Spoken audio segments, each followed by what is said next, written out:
Are you ready to run a one-to-one meeting that actually works? So you sat down with a potential referral partner, you spend an hour talking. At the end of the one-to-one, you both had a great time and you get no business from it ever.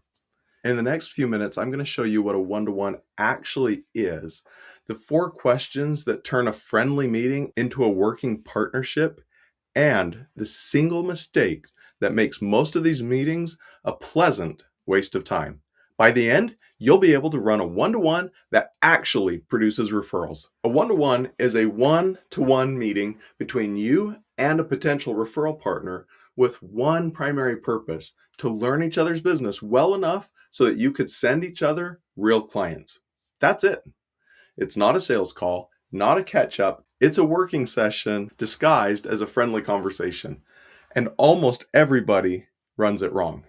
Now, the way most owners run a one-to-one, 2 people sit down and they talk about the weather, they talk about their kids, they vaguely mention how business is going, then they say something like, hey, we should send some referrals to each other. They pay for their food and then leave. Oh man, it felt good. It was accomplishing nothing. 3 weeks later, neither one can describe what the other one is actually doing in business. No referrals happen because you can't refer what you don't understand. The mistake underneath all of this is treating the one-to-one as a social event instead of a working meeting. Friendly, totally fine.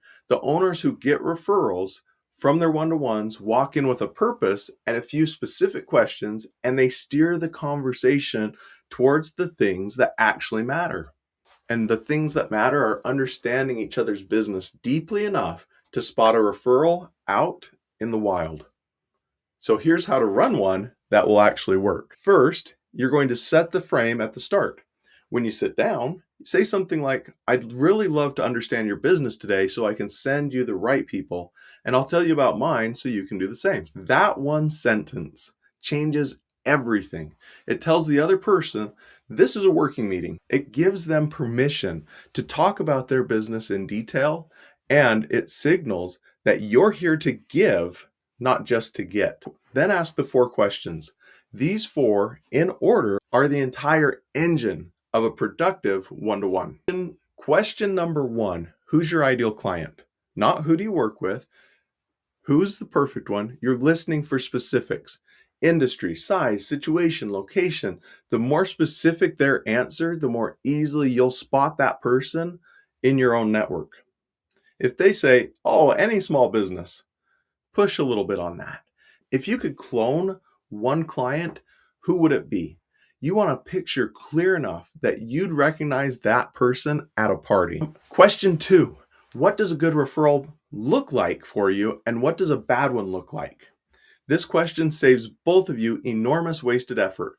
A good referral for a web designer might be a business owner who just lost a deal because their site looked outdated.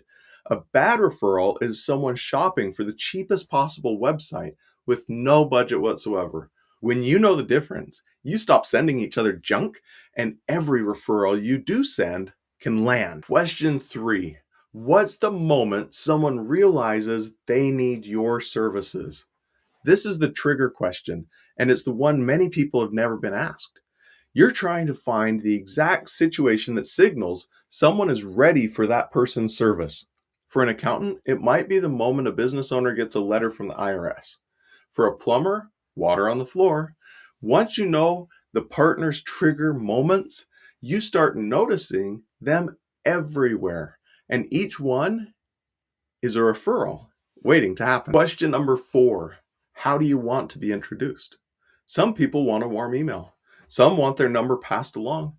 Some have a booking link. Others want a text introduction. Ask, then do it that way. This is also where you hand over your own clean handoff, the link, the sentence we talked about in the offer episode. That way they know exactly how to send people to you. So remember, you want to ask these 4 questions about their business, and you also want to share these same answers to the 4 about your business. 45 minutes, 8 questions, both of you leave knowing precisely who to look for and what to do when you find them. Now I've got a bonus for you. I'm going to share 2 more things that will separate a working one-to-one from just a wasted one. The first bonus is take notes. Actually write down their answers on paper. I'd recommend not having your phone, it's too easy to get distracted. Instead, write it down. That's going to signal that you're actually taking them serious.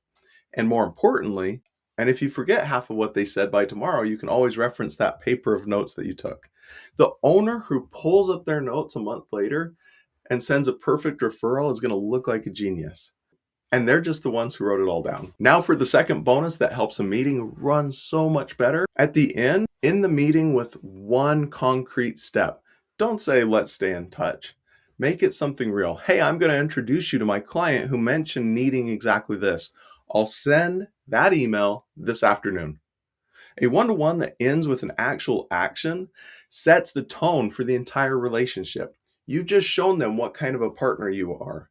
In the first meeting, before you asked anything, you gave to them in a concrete, specific way. And they stop being a pleasant dead end. Instead, they become the place your referral engine actually gets built, one partner at a time. Remember, a great one-to-one gets the relationship started, but the real money in referral partnerships isn't necessarily the first meeting, it's your follow-up. And most people never send it. That's where we're going next. Hey, this is part of a series I'm doing on building a referral engine for your small business. If you want to catch the next one, hit subscribe and turn on notifications. I'll see you in the next video. Thanks for watching.